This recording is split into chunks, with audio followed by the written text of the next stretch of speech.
Good day everyone. So ngayon tuturo po natin kung paano po i-disable yung ating bill acceptor na 1,000. So normally pag dineliver po sa inyo yan, yung 1,000 pesos po is nakaganyan. And then paano po natin gagawin yon? Paano po ba natin? Ang gagawin natin, bali tatanggalin lang po natin yung tornilyo dito, 1, 2, 3, 4 yan. And then hugutin lang po natin, madali lang po yan. So yung power, patayin din po natin, hugutin lang po natin sa saksak. And then ito po, yung pag nakaturo po yan sa 10, it means naka-on yung 1,000. So gagawin lang po natin, i-off lang po natin yan. Yan, and then restart, okay na po yan. So yun na po yan.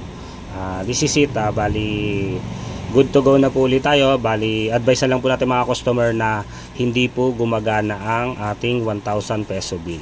Okay, maraming salamat po.